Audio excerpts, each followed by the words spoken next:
story I was following is that OpenAI is falling behind Anthropic. So see if we can get some stories on that. According to the latest financial reports, Anthropic has officially overtaken OpenAI in annualized revenue size.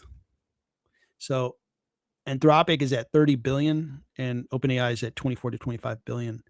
And that really does take a lot of, like, if anything, just brand kind of momentum.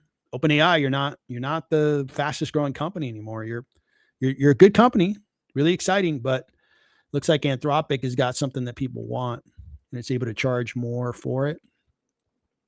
And it's interesting because Anthropic really wasn't getting a lot of press in 2023, 2024. But in 2025, it made big strides. And now, boy, they are really clicking. They're doing really well. So they have a lot of big firms. And these are privately held companies, right? So we cannot buy these stocks just yet. At some point, we will. What's interesting about Anthropic, and thanks for the note, I forgot who put it, but Zoom owns a little bit of Anthropic.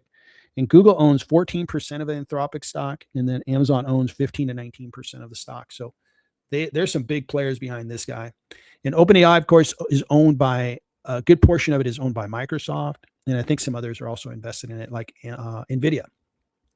So that's an interesting story. And this makes sense. In new technologies, the expectation that there's going to be a change on the leaderboard is reality. These are new technologies. Somebody comes out with something better, faster, quicker, cheaper.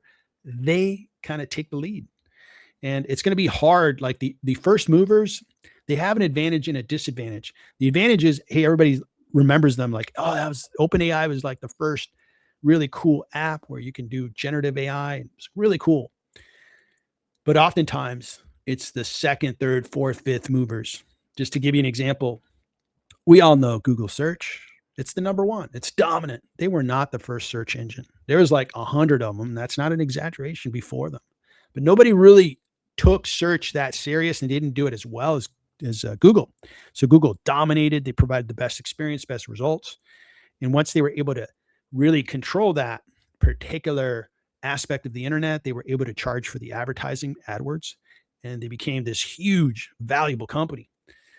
Again, that was a later mover. And I think AI is going to have similar situations. You know, we've heard of OpenClaw come out recently, and OpenClaw is just really cool app. And that's a late development. That's like 3 years after the big move on OpenAI and ChatGPT. So that's what's happening with the AI space. It's interesting to see it play out.